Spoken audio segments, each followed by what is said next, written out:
मित्रांनो, सापाचं नाव काढलं की अंगावर चरकन काटा येतो. तोच जिवंत साप दिसला का रथी महारथींची गाळण होते. भल्या भल्यांची मंडळी पुंगी वाजते. पण महाराष्ट्रात असं एक गाव आहे जिथे जिवंत सापाची पूजा केली जाते. हे जिवंत नाग हातावर खेळवले जातात. हाच नागपंचमीचा सण पाहण्यासाठी देश विदेशातून लोक येत असतात. हे असं एक गाव आहे की सांगली जिल्ह्यातील बत्तीस शिराळा असं त्याचं नाव. नक्की या गावाचं नाव बत्तीस शिराळा कसं पडलं आणि काय आहे बत्तीस शिराळा गावाचा इतिहास आणि कशी केली जाते जिवंत नागाची पूजा, हेच सांगणारा आजचा व्हिडिओ. नमस्कार, मी गणेश तुपे आणि मंडळी आपण पाहतात GT इन्फो चॅनल. सर्वात आधी हा प्रश्न पडतो की या गावाला बत्तीस शिराळा हे नाव कसं पडलं. तर यामागे खूप मोठा प्राचीन इतिहास दडलेला आहे. तर झालं असं की छत्रपती शिवाजी महाराजांच्या काळात मुख्य शिराळा या गावासह 32 वस्तींचा संयुक्त कारभार मिळून चालत असे. म्हणूनच या गावाला बत्तीस शिराळा हे नाव पडलं. पण या गावाचा खरा संबंध जोडला जातो तो निसर्गाशी आणि सापांच्या वास्तव्याशी. हा संपूर्ण परिसर जंगल व इतर डोंगरांनी वेढलेला आहे. इथे खूप मोठ्या प्रमाणामध्ये नाग व इतर साप आढळतात.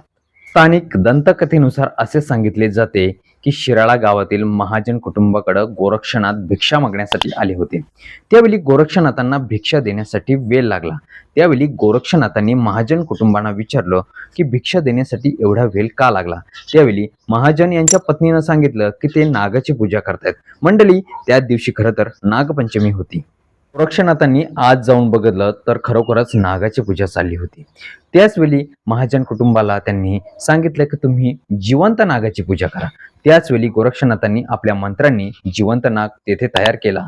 खरं तर मंडळी, त्याच वेळेपासून जिवंत नागाची पूजा करणं हे बत्तीस शिराळा गावाची परंपरा सुरू झाली. अजूनही मंडळी असं सांगितलं जातं की महाजन कुटुंबाचा मान हा नागपंचमीच्या पूजेचा त्या दिवशी असतो. आता मंडळी, आपण हे पाहूया की बत्तीस शिराळा गावामध्ये नागपंचमी कशी साजरी केली जाते. जशी मंडळी नागपंचमीची चाहूल लागते तसे काही ग्रामस्थ मंडळ व काही सर्पमित्र दूर जंगलामध्ये जातात, जिवंत नाग पकडून आणतात. तसेच त्यांना आकर्षक रांजणामध्ये किंवा सुरक्षित पेटीमध्ये त्यांना सुरक्षित ठेवतात. मग त्यानंतर मंडळी जिवंत नागाची पूजा केली जाते. महिला हातामध्ये हळद, कुंकू, अक्षदा, दुधाची वाटी घेऊन नागाची पूजा करतात. त्यानंतर तब्बल ग्रामस्थ मंडळ ही नागाची संपूर्ण गावामध्ये मिरवणूक काढतात. पण मंडळी, त्यानंतर वेळ बदलला, काळ बदलला, कायदे बदलले. वन्यजीव संरक्षण कायद्याअंतर्गत कडक निर्बंधामुळे किंवा वन विभागाच्या कडक निर्बंधामुळे नागपंचमीमध्ये याच उत्सवामध्ये थोडासा मंडळी बदल करण्यात आला. आता जिवंत नागाची पूजा वन विभाग करू देत नाही. तर त्यानंतर मंडळी नागाचा फोटो किंवा लाकडी नागाची पूजा केली जाते. हो, नागाला आम्ही भाऊ म्हणतो. आम्ही नागासाठी उपवास करतो. नाग आमचं संरक्षण करतो. अहो, 2002 सालापासून आम्ही तर नागाच्या प्रतिमेची पूजाच करत आलो आहोत.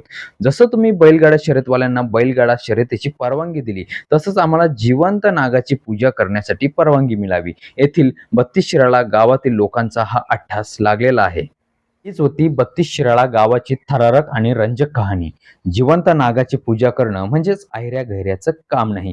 तर मंडळी, हीच कहाणी, हीच परंपरा, हीच रूढी परंपरा ही तुम्हाला बत्तीस शिराळा गावाची कशी वाटली हे कमेंट बॉक्समध्ये कमेंट करायला तर अजिबात विसरू नका. अशाच मंडळी रंजक कहाणी पाहण्यासाठी GT इन्फो चॅनलला सबस्क्राईब करून ठेवा.